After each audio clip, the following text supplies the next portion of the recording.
Jésus, tu es digne de la paix, tu es digne, tu es digne. Tu es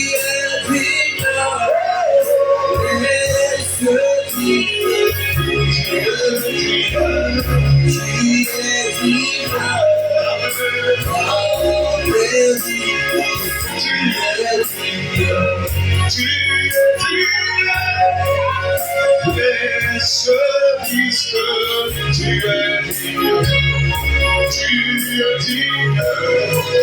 La parole Seigneur dit tu es digne, tu es digne,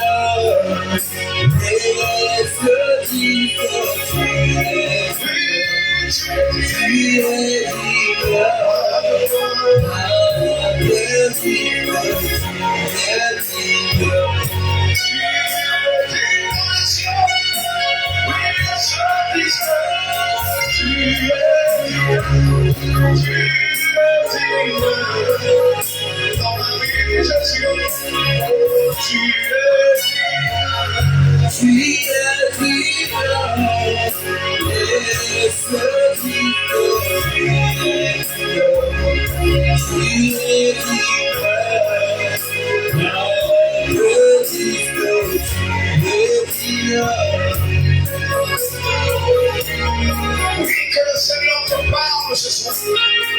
Que les secours et que sa grâce infinie se répandent. Afin que quelque chose se place et impacte ta vie et ta destinée. Que tu ne sois pas une personne que Dieu entend, Seigneur. Mais qu'il y ait un impact surnaturel. Un impact de grâce. Un impact de bénédiction. Que les cieux s'ouvrent. Afin que Jésus confirme sa parole dans les choses. Parle-le. Oui, parle-le. Oh, parle-le.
Gloire au Seigneur.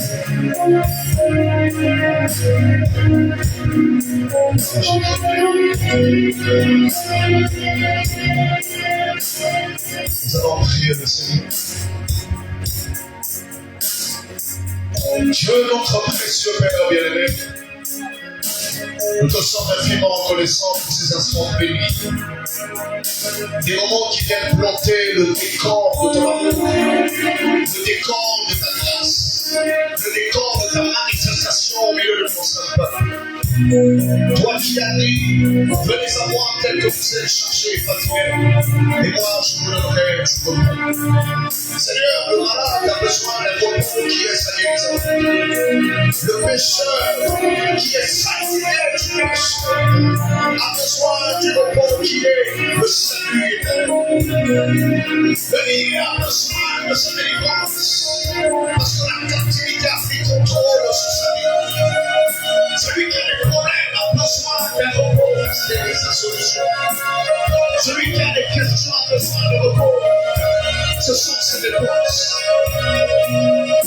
Ton prophète dit que chaque question de la vie trouve leur réponse dans la parole de Dieu. Chaque problème de la vie trouve solution dans la parole de Dieu. Je prie maintenant que les choses s'ouvrent et que la grâce dans sa plénitude se répande et que le Saint-Esprit de Dieu de loin, que ce ne soit pas leur trésor, mais que ce soit Christ Jésus à l'œuvre. Car la Bible dit que toute parole d'homme sont considérées pour mensonge, et la parole de Dieu seul sont considérées pour vérité. Seigneur, il y a au moins de paix et quatre l'homme et sa connaissance et son intelligence du chemin, et que l'homme chante lui le voit. Je prie que tu bénisses mon peuple. Bénis ceux qui nous suivent en ligne et ceux qui sont ton Seigneur, et à l'extérieur au Père. Que le Saint-Esprit soit à l'autre, aussi vrai que tu es Dieu, le nom de Jésus. Nous allons ainsi demander Amen.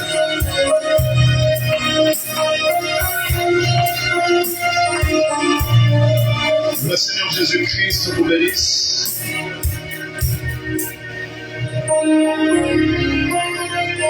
Que sa grâce soit notre partage. Je vous salue au nom de Jésus. Je vous bénis au nom précieux de Jésus.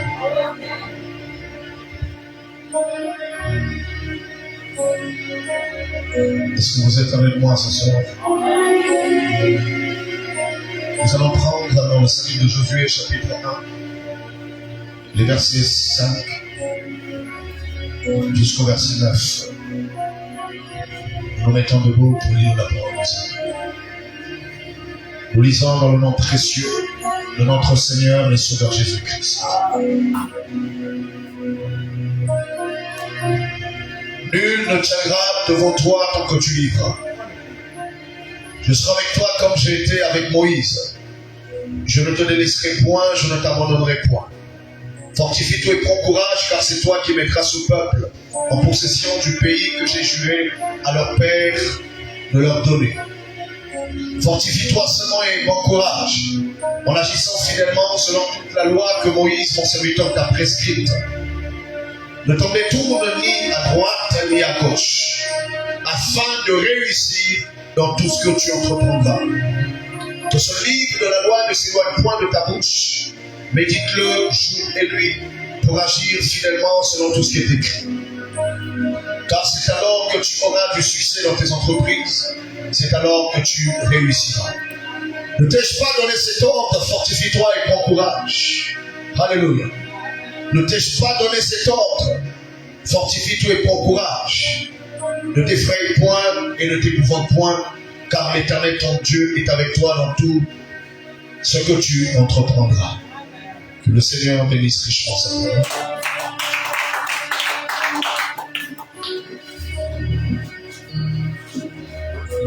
Que sa grâce soit le partage de chacun de nous. Alors, par la grâce du Seigneur,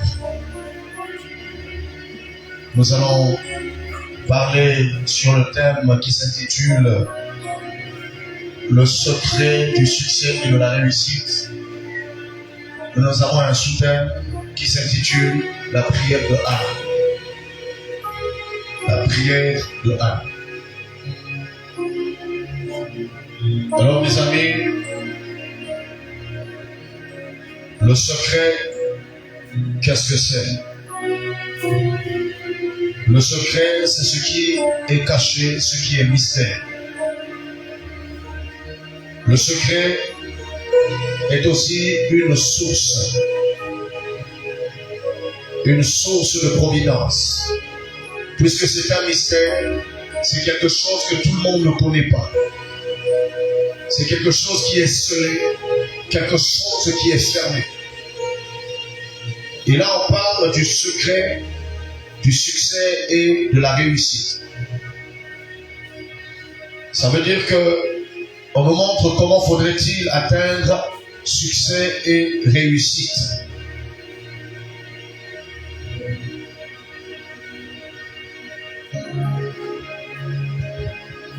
Alors qu'est-ce que c'est le succès? Le succès, c'est le résultat que l'on obtient de positif après avoir fourni des efforts dans un domaine précis. Je répète, puisque notre thème c'est le secret du succès et de la réussite. Le succès, c'est le résultat que l'on obtient de positif, pas de négatif. De positif après avoir fourni des efforts dans un domaine précis. C'est aussi le caractère favorable de ce qui arrive après un travail bien fait. Le caractère favorable de ce qui arrive après un travail bien fait. Alors la réussite, c'est le second mot qui vient après le mot succès. La réussite, c'est le fait pour quelqu'un de réussir ou d'avoir réussi dans un domaine. Et la réussite, c'est aussi une victoire. Amen. Nous avons aussi le sous-thème qui s'intitule la prière de Anne. La prière de Anne. Alors c'est très précieux. Parce que la prière, c'est quoi? La prière, c'est une échelle qui nous emmène dans la présence de Dieu. La prière, c'est le contact avec Dieu. La prière, c'est communier avec Dieu ou communiquer avec Dieu. On ne peut pas communiquer avec Dieu sans le canal de la prière. La prière ne fait pas monter, ne fait pas d'abord descendre Dieu vers l'homme. C'est l'interprétation qu'on nous a souvent donnée de la prière. Mais c'est plutôt l'inverse. La prière emmène l'homme dans la présence de Dieu. Voilà pourquoi on dit c'est une échelle. C'est un escalier qui permet que l'homme quitte l'état de son problème pour entrer dans la présence de la solution. Parce que la maladie est un problème pour le malade. La maladie est un problème pour celui qui est affligé. La pauvreté est un problème pour celui qui est pauvre. Et il a besoin de solutions. Le péché est un problème pour celui qui a envie, celui qui est influencé sous l'impact du péché. Et il a besoin de la miséricorde du salut. Celui qui vit une misère. La misère pour lui est un problème parce qu'on l'appelle le misérable. Mais il a besoin de quitter la misère pour entrer dans l'excellence. Amen. Et nous savons qu'il y a le négatif et le positif. Le négatif, c'est celui qui va en l'encontre du positif. Le négatif, c'est le contre du positif, et le positif, c'est le contre du négatif. Ce sont deux puissances, deux forces qui sont en duel.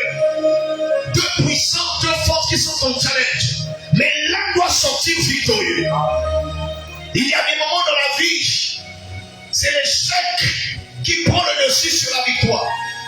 Pourquoi en art martial ou en sport, c'est lorsque tu n'as pas pu bien te préparer pour affronter le challenge de ton adversaire ou le challenge avec ton adversaire.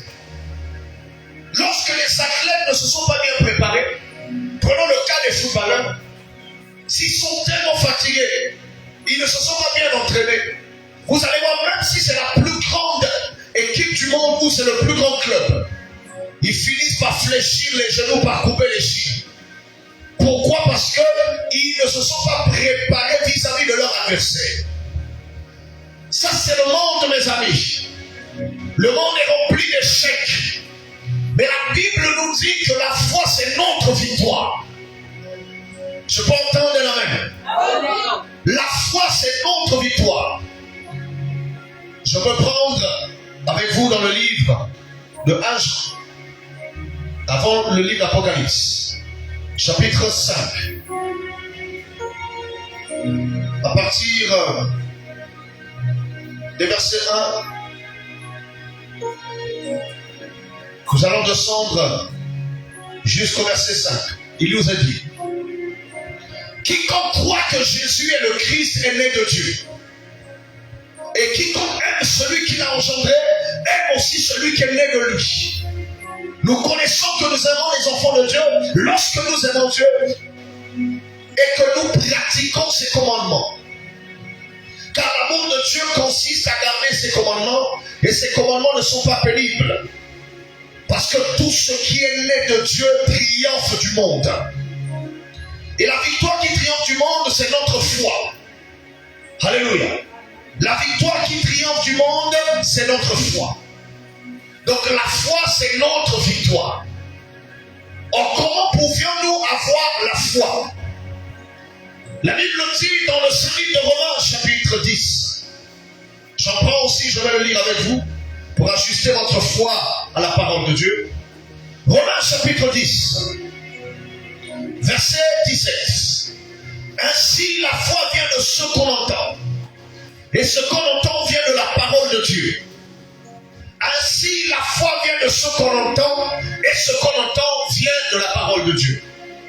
Donc, on ne peut pas avoir la foi sans pourtant entendre la parole de Dieu. Sans pourtant croire en la parole de Dieu. Mais à quel moment entendons-nous la parole de Dieu? C'est lorsque nous venons à la présence du Seigneur. C'est lorsque nous venons à l'église. Parce que quand tu viens à l'église, le prophète Balaam dit: nous ne venons pas à l'église seulement pour adorer Dieu. Pourtant, ça fait partie aussi du culte. Nous ne venons pas seulement pour louer Dieu. Nous ne venons pas seulement pour prier. Quoique cela fait partie des principes du culte et de notre foi. Mais si nous venons à l'église pour entendre Dieu nous parler à nous personnellement, pour entendre Dieu nous parler à nous personnellement, et nous venons aussi à l'église pour entendre le message, mais pas seulement entendre le message, c'est devenir le message, entrer dans le message et devenir le message. Pourquoi nous devons devenir le message? Parce que le message, c'est Christ et Jésus révélé. C'est la parole de Dieu révélée. Or, le but de Dieu, c'est que nous devenons des épîtres vivantes lues de tous. Le but de Dieu, ce n'est pas seulement que la parole de Dieu reste écrite, mais tel qu'on a parlé des hommes qui ont marqué des empreintes sur l'histoire du temps, ou sur le sable, alléluia, du temps, il faudrait que nous aussi, les époques, les ères, l'histoire puisse graver nos noms. Mais nos noms sur base de quoi? Sur base de ce que nous avons vécu, du témoignage que nous avons planté, le décor du témoignage qu'on a planté sur la terre. Si on peut parler de Anne aujourd'hui, comme de notre sous-thème la prière de Anne, il faudrait aussi que l'on parle de toi. Tu ne peux pas être un simple chrétien historique, mon ami. Mais tu dois être un chrétien qui doit laisser les empreintes sur le sable du temps. Tu ne dois pas être englouti dans le sable mouvant, non. Mais tu dois laisser empreinte sur le sable du temps qu'on dise, un jour il y a eu un Jean-Luc Osemi qui est passé sur terre. Il a rencontré des challenges. Il a rencontré des épreuves. Mais regardez comment est-ce qu'ils s'en est sortis. Parce que Dieu n'envoie pas des épreuves au-delà de votre foi. L'histoire de Anne que nous avons, mes amis. Anne était une femme mariée. Et son mari, son épouse s'appelait Elkana. C'était un juif. Alléluia. Mais Anne, depuis qu'elle s'était mariée, étant la première femme, elle n'arrivait pas à être féconde. Elle n'arrivait pas à enfanter. Donc elle était en face d'un duel. Elle était en face d'une épreuve. Elle était en face d'un challenge. L'épreuve et le duel, le combat de Anne, c'était quoi? C'était la stérilité. En épreuve de la stérilité est l'incarnation d'une puissance démoniaque. Parce que la stérilité, c'est l'infécondité. Or, Dieu avait promis à Israël qu'il n'aura pas dans l'assemblée d'Israël des stériles. C'était une promesse. Mais Anne voyait le contraire de ce qu'elle désirait. Anne ne voyait pas ce qu'elle désirait. Alors elle a commencé à se révolter dans une vie de prière. Elle a commencé à implorer la grâce de Dieu. Elle a commencé à chercher la face de Dieu. Parce que lorsque tu entres dans le domaine de la prière, c'est le domaine du retrait. Se mettre en retrait, c'est se retirer de tout ce qu'il y a à l'extérieur. On ne peut pas prier sans pourtant qu'on ait foi dans ce que l'on cherche, dans ce que l'on désire. La prière doit être accompagnée d'une offrande. La première offrande qui accompagne la prière, c'est la foi dans ton besoin. C'est cette chose-là que Dieu exauce. Dieu ne répond pas seulement les prières, mais Dieu répond, exauce la prière de la foi. Or, la prière de la foi est fondée sur quoi? Elle est fondée sur les principes de la parole, les promesses de la parole de Dieu. Le salut éternel est une promesse. Le baptême du Saint-Esprit est une promesse. La guérison est une promesse. La fécondité est une promesse. La prospérité est une promesse. Anne savait qu'il y avait une promesse que Dieu avait faite à Israël. Parce qu'une promesse est une alliance, un contrat, un pacte qui est fait entre deux personnes ou entre deux camps. Or, la personne qui a fait la promesse, c'est Dieu. Or, la Bible déclare qu'Abraham crut que celui qui fait la promesse ou qui fit la promesse est fidèle et digne de l'accomplir. Parce que quand Dieu promet quelque chose, il établit cela comme une loi. Et Dieu ne faillit pas à sa parole. Il y a deux choses que Dieu ne peut pas faire. Dieu ne peut pas mentir et il ne peut pas faillir à sa parole. Lorsqu'il a promis, il est dans l'obligation de l'accomplir. Mais pour que l'accomplissement soit dans sa manifestation, il faudrait que Dieu trouve un homme de foi, une femme de foi. Aujourd'hui, Dieu cherche un homme en qui il peut avoir confiance. Un homme en qui il peut se confier et qui peut se confier en Dieu. Lorsque Dieu le trouve, il place en lui la foi et la foi lui emmène aux promesses et au niveau de sa puissance. Sur la terre, il y avait plusieurs âmes. C'est comme dans la tombe où était Lazare. Dans le lieu où on plaçait les morts. Au cimetière où était Lazare, il y avait plusieurs qu'on appelait Lazare. Mais quand Jésus a dit Lazare, sors, il n'y avait qu'un seul Lazare qui avait ressuscité, c'était l'ami de Dieu. Pourquoi était-il l'ami de Dieu? L'ami de Jésus. Comme Abraham est l'ami de Dieu. Parce que l'amitié dit une intimité, un lien intérieur. Or, on ne peut pas avoir amitié, intimité sans amour. Lazare avait aimé Jésus pendant que tout le monde le rejetait. Pendant que tout le monde repoussait Lazare. Jésus, pendant que tout le monde l'appelait fils de la prostituée, enfant illégitime, mais dans l'enfance de Lazare, quand il voyait Jésus, il voyait en lui la parole faite chair. Parce que le but de Dieu, c'est que nous soyons des esprits parole vivante, lue de tous. Tu ne peux pas écrire l'histoire sans pourtant affronter les épreuves de l'histoire.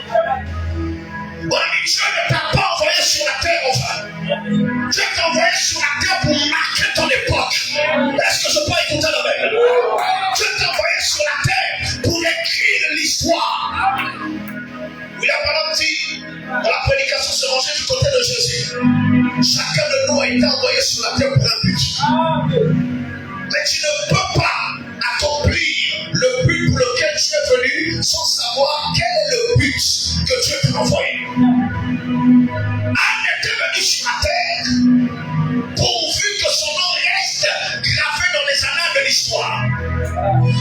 Le but de la naissance de Anne et de la venue d'Anne sur la terre, c'était de laisser, alléluia, un signe prophétique.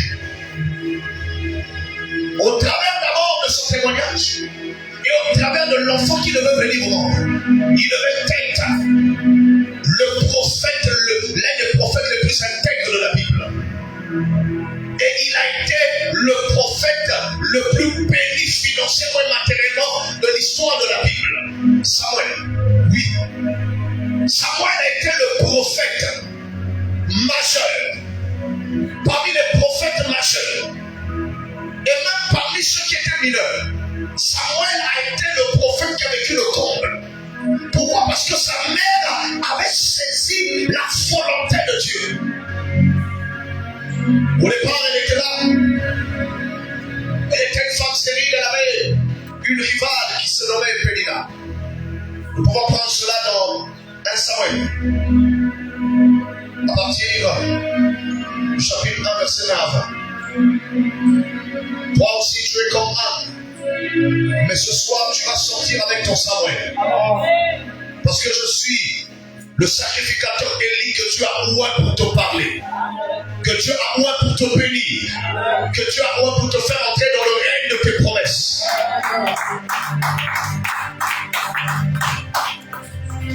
1 Samuel chapitre 1, verset 1 à 20. Il y avait un homme de Ramathaïm, son fils de la montagne d'Éphraïm. Donc il était Ephratien, donc de la tribu d'Éphraïm. Nommé Elkana, fils de Jéroa. Donc il avait le sang de Joseph. Parce que vous n'avez pas la tribu de Joseph, mais la tribu de Joseph a été remplacée par ses deux fils. Puisqu'il y avait Siméon qui avait été ôté parmi les tribus, puisqu'il était tombé avec la concubine de son père, Jacob. On l'avait ôté et Joseph, l'héritage a été donné à ses fils. Donc il y a eu Ephraïm et Manassé, ses fils jumeaux. Vous savez, la tribu d'Ephraïm, la tribu de Manassé parmi les 12 tribus. Pourquoi? Parce que parmi les 12 fils de Jacob, Siméon a été ôté et Joseph, Dieu l'a remplacé en double. Au lieu qu'on dise la tribu de Joseph, on a dit la tribu d'Ephraïm et de Manassé. Pourquoi? Parce que Ephraïm et Manassé, c'est deux personnes qui sont nées le même jour. C'était deux jumeaux, les fils de Joseph. Et le chiffre 2 veut dire le témoignage. Dieu a marqué le témoignage de la vie de Joseph au travers de qui? De ses deux fils, Ephraïm et Manassé, qui ont remplacé parmi les fils de Jacob. Donc il était Ephratien. Comme l'était Saoul. Alléluia. Il y avait un homme de Ramathaïm, Sophie. Non, Saoul était benjamite, excusez. Il y avait un homme de Ramathaïm, Sophie, de la montagne d'Ephraïm nommé Elkana, ça c'est l'époux, fils de Jéroa, fils d'Eliou, fils de Tolou, fils de Tsouf, Ephratien. Lorsqu'on parle de l'histoire, il ne faut jamais oublier les ancêtres, les aïeux. Parce que les aïeux sont l'empreinte de votre histoire et l'ombre de votre destinée. Quelqu'un me dit amen. S'ils ont vécu négativement, lorsqu'on cite les noms, le témoignage de nos ancêtres tombe sur vous. Voilà pourquoi toi tu vas laisser le témoignage des empreintes, le témoignage positif sur le sang du temps pour qu'on parle de toi. Et quand on verra ta descendance, qu'on voie celui qui a servi Dieu fidèlement et celui qui a remporté les challenges et les victoires. Parce qu'on doit parler de toi au travers de tes enfants. Tu ne veux me dire un amen bien. Il avait 2 femmes, dont l'une s'appelait Anne. Ça veut dire qu'au départ, il avait d'abord épousé une seule, qui était Anne. Alléluia. Et l'autre Pénina. Or, que veut dire Anne? Anne veut dire ma gracieuse. Alléluia. La gracieuse. Donc la grâce. Et l'autre Pénina, il a pris en second la deuxième femme parce que la première femme ne l'était pas. Elle était stérile, inféconde. Alléluia. Pénina avait des enfants. Donc elle est venue en second de le mariage, puisqu'à l'époque la polygamie était permise. On n'était pas comme la volonté parfaite de Dieu, mais on était dans la volonté permissive. Dans la volonté permissive de la loi, puisque le sang de Christ n'était pas encore versé pour ramener les gens à ce qui était en Éden, il n'en était pas ainsi au commencement. Au commencement était la parole, et au commencement dans Genèse, il y avait l'homme et sa femme. Le monde était entré dans le péché. Le rédempteur de Noël, Jésus-Christ, n'était pas encore venu pour verser le prix du sang de la rédemption. On pouvait être polygame. Alléluia. Il a pris la deuxième femme. Mais la deuxième femme avait des enfants. Mais seulement il y a une chose ici. C'est qu'on ne cite pas les noms des enfants qu'elle avait. Elle avait 10 garçons. Et aussi des filles. 10 garçons et des filles. La deuxième femme. Comment ça fait-il quand tu es venu en premier? Tu n'arrives même pas à avoir un demi-enfant. Tu n'arrives même pas à avoir un enfant. Oh mes amis, écoutez combien ça fait mal. Oui, l'épreuve était arrivée à Anne parce que Dieu savait qu'elle avait placé, il avait placé en elle une foi illimitée, une foi qui était plus grande que son épreuve. Dieu ne peut pas t'envoyer une épreuve qui est plus grande que ta foi, Pénina avait des enfants, mais seulement les noms des enfants ne sont pas cités. Alléluia. Parce que ces enfants ne marqueront pas les empreintes de l'histoire.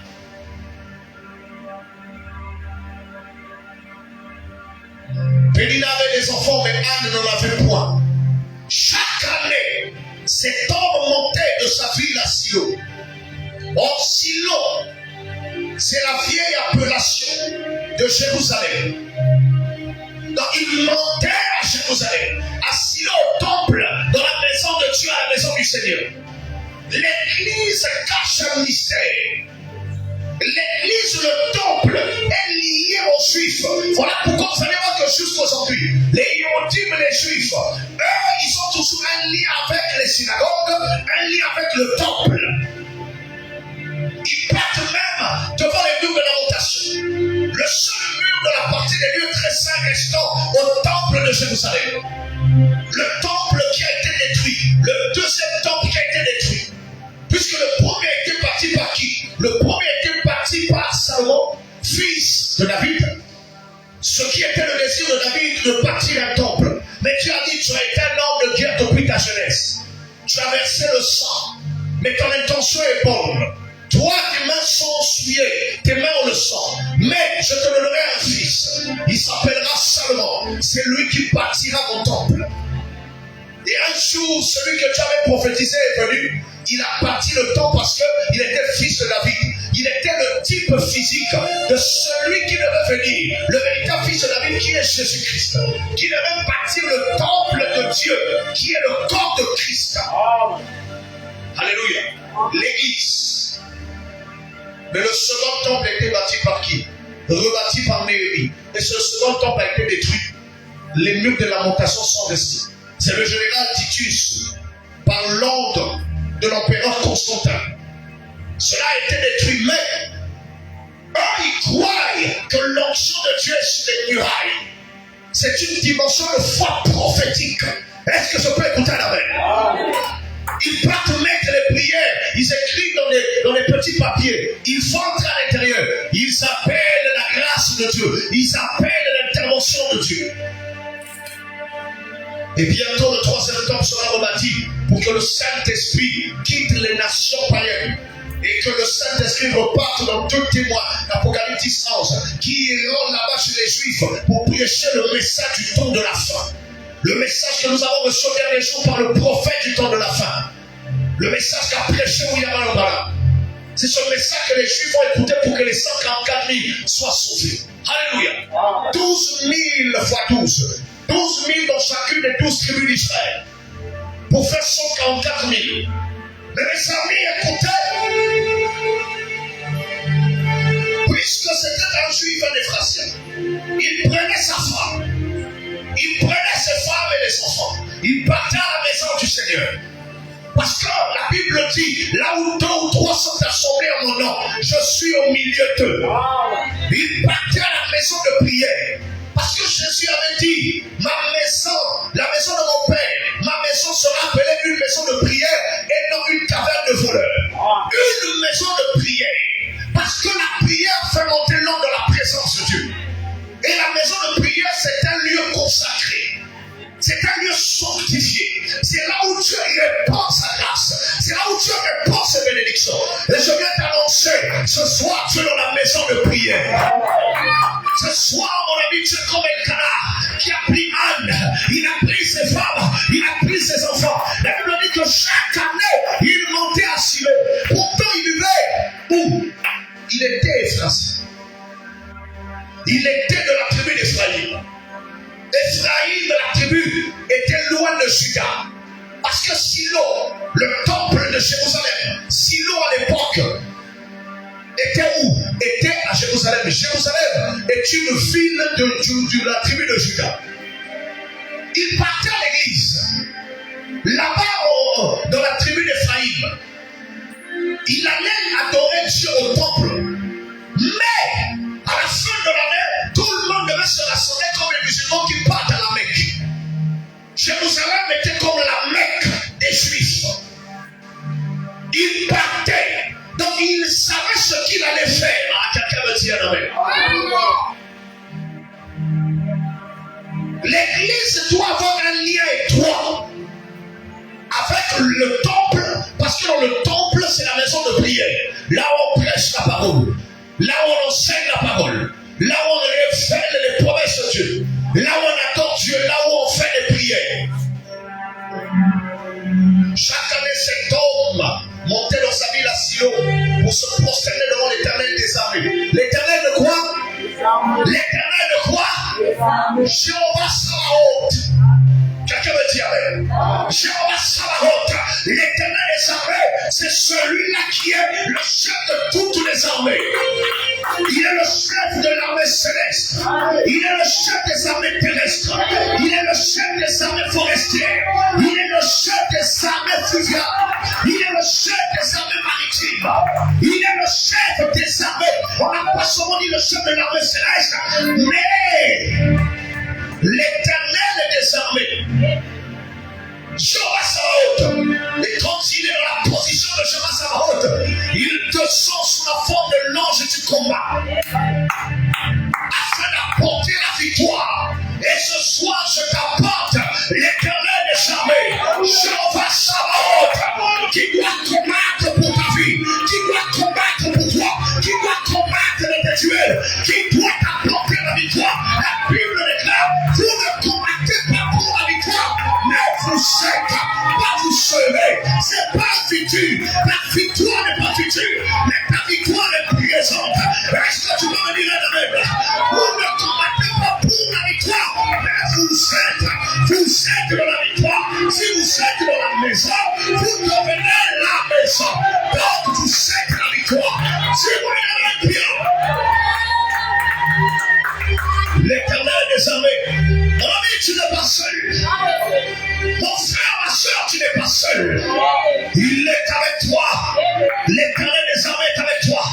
Voilà pourquoi il avait dit, ne touchez pas mes soins. Ne faites pas du mal à mes serviteurs. dit Christ. Tu es un petit Christ. Tu es un homme qui a la voiture. La voiture, c'est l'onction. La voiture, c'est le Saint-Esprit. Le Christ, c'est l'onction, le Saint-Esprit. Le Saint-Esprit est sur toi. Ah, si tu n'avais pas, reçois le Saint-Esprit.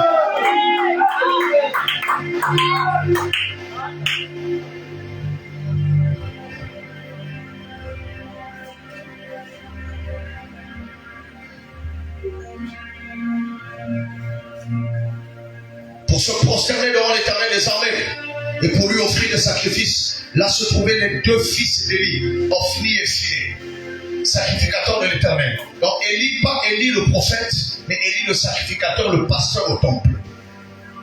Verset 4.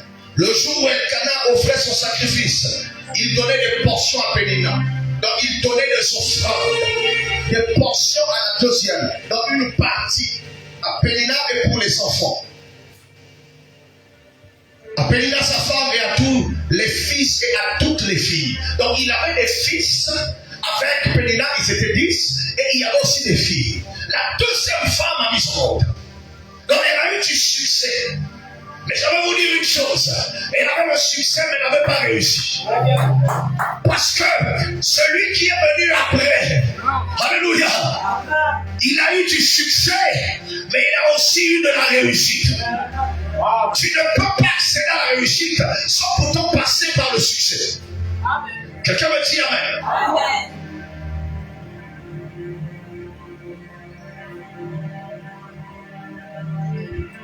Et à tous les fils et à toutes les filles qu'il avait d'elle. Mais il donna à Anne une portion double. Double, que veut dire le témoignage. Le chiffre 1, c'est la divinité. Le chiffre 2, c'est le témoignage. Le chiffre 3, c'est la perfection. Dieu est parfait en toi, il est Père, Fils et Saint-Esprit. Dans le message du temps de la fin, il y a le premier pour, le deuxième, le troisième. Le chiffre 4, c'est le chiffre de la délivrance. Le quatrième homme est apparu dans la fournaise ardente pour délivrer les trois autres. Shadrach, Meshach, Abednego. Le chiffre 5, c'est le chiffre de la grâce. Il a donné 5 ministères à l'église pour apporter la plénitude de sa grâce. Il a fait les uns comme apôtres, prophètes, pasteurs, évangélistes et docteurs, pour le perfectionnement des saints. Alléluia. Le chiffre 6, c'est le chiffre de l'homme. Dans Genèse, l'homme a été créé le 6e jour. Le chiffre 7, c'est l'achèvement. Mais qu'au jour de la fin du 7e ange, quand il sonnerait de la trompette, le mystère de Dieu sera révélé. Le chiffre 8, c'est le chiffre de l'éternité, l'infini. Alléluia. On s'arrête d'abord là. Le jour où Elkana offrait son sacrifice, il donnait des portions à Pénina, sa femme, et à tous les fils et à toutes les filles qu'il avait d'elle. Mais il donnait à Anne une portion double, car il aimait Anne que l'Éternel avait rendue stérile. Qui avait rendu stérile Anne? C'était l'Éternel. Ça veut dire que c'était l'Éternel lui-même aussi qui devrait guérir Anne. Il y a certaines choses, c'est Dieu qui te fait passer par là. Mais c'est aussi seulement lui ce soir qui doit te donner des solutions, qui doit t'accorder la victoire.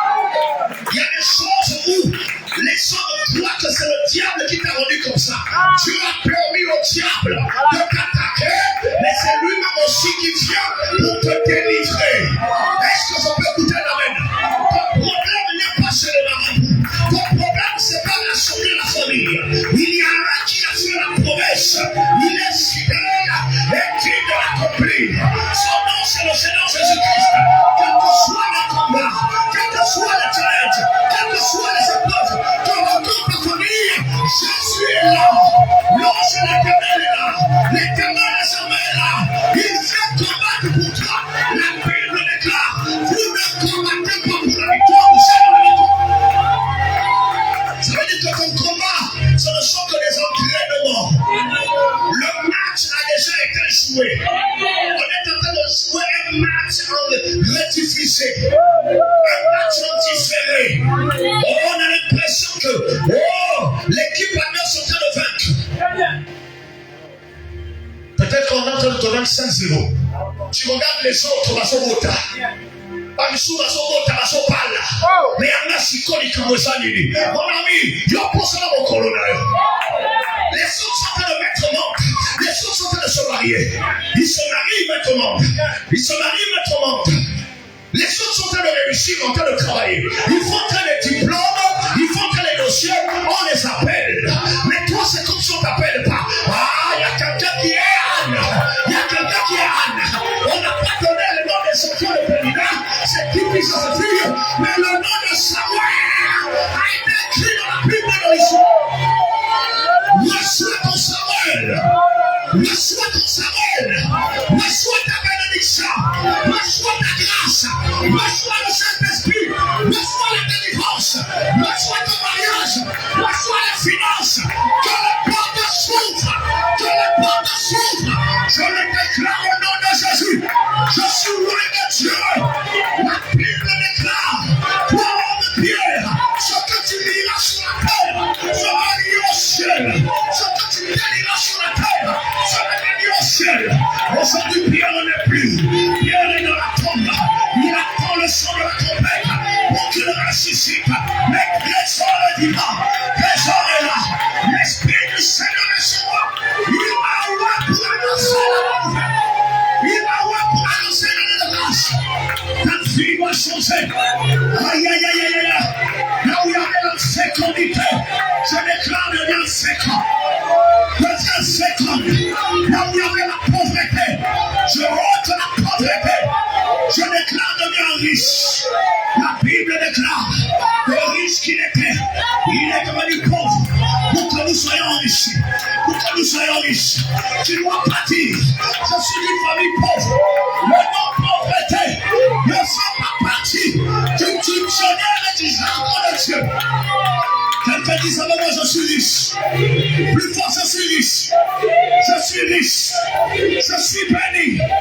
Plus fort, je suis béni. Au nom de reçois la richesse. Reçois le Saint-Esprit. Reçois la paix. Reçois la grâce. Reçois la délivrance. Au nom de tu n'es pas n'importe qui. Au second de la carte, tu es le fils de la promesse. Le fils de la promesse. Le même chemin. J'aime la cadie. Espère encore. Crois encore. Que mille tombent à ton côté. 10 000 à ta droite. Tu ne seras pas atteint. Tu feras la rétribution des méchants. Tu verras tes adversaires tomber. Pendant que je parle, la mort tombe. Les sacrifices des sorciers, je fais retour à l'envoyeur. Les maladies tombent, les péchés tombent, les malédictions tombent, les lieux de famille tombent. Tu es libéré, tu es libéré, tu es délivré, tu es restauré. Au nom de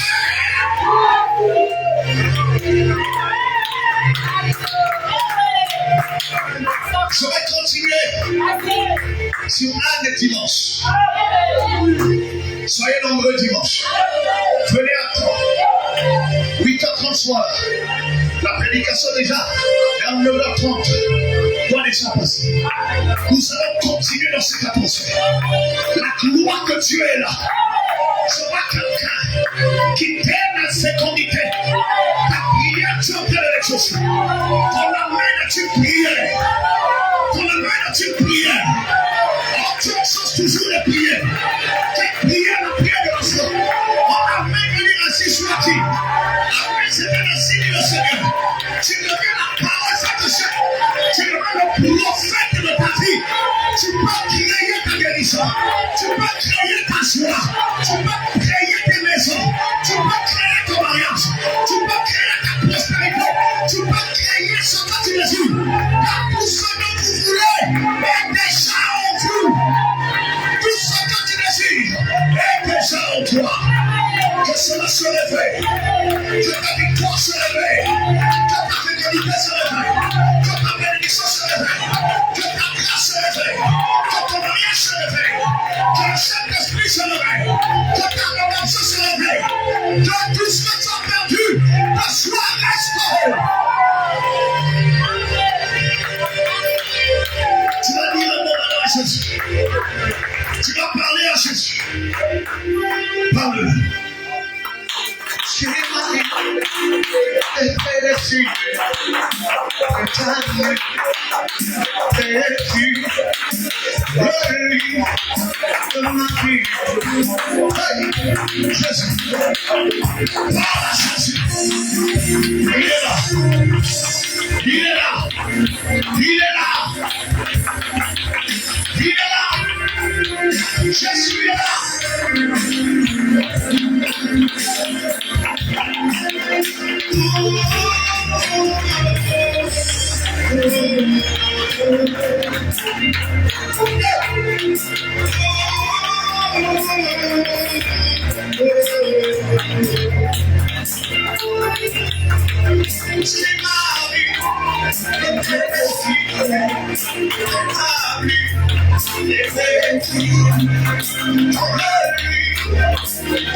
chacun reçoit les bénédictions dans les quatre domaines de la vie.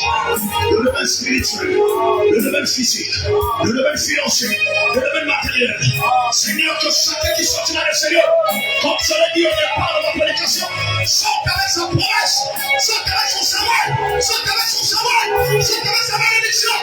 Reçois au nom de Jésus. Que celui qui est en ligne reçoive la même bénédiction, la même grâce. N'oublie pas ton serviteur qui a porté ce message. Je prie que tu le vois davantage, que tu le remplisses. Là où il a perdu les énergies spirituelles et physiques, remplis-le. Là où il a perdu, Seigneur, des révélations, remplis davantage.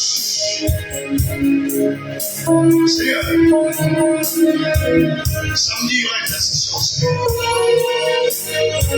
À partir de 17h, 35 minutes avec Jésus. À partir de 16h, 35 minutes avec Jésus. À 16h. Et dimanche, que l'église soit pleine. Que les âmes soient nombreuses. Les nouvelles âmes comme les anciennes peines. Je les appelle de partout. Au nom de Jésus. Que les âmes soient organisées à Christ. Bénis les offrandes que chaque homme est dans ta maison. Tu as dit en venant à la maison du trésor, toutes les types et toutes les offrandes pour qu'il demande de venir à la maison. Je prie que celui qui mènera son offrande avec une révélation, que le Dieu le trésor le bénisse d'une manière spéciale, qu'il voie la prospérité. Bénis les enfants, bénis la vie, les engagements, que chacun montre dans la joie, pour la paix, et que cette vie pour chacun soit payée. N'oublie pas notre pays, le Congo, que les élections se passent au paix. Nous arrêtons le sang dans toutes les régions de ce pays. Je prie comme l'ambassadeur de Christ, que le roi de Dieu monte la terre dans cette nation. Que les élections se passent en paix. Nous chassons l'esprit de guerre, l'esprit de trouble, l'esprit du sang, l'esprit de crépuscule. Si cela se fait en masse, que tout se passe bien. Je remets la nation et celui que sa destinée soit mis au trou. Que tout se passe en la paix dans la culture et non dans l'inculture. Que le Congo soit béni, que l'Afrique soit bénie, que les saints dans tous les continents du monde soient bénis, que Israël soit béni. À toi la gloire, à toi la louange. Que les saints et tous soient bénis. Au nom de Jésus, nous allons ainsi prier dans le nom.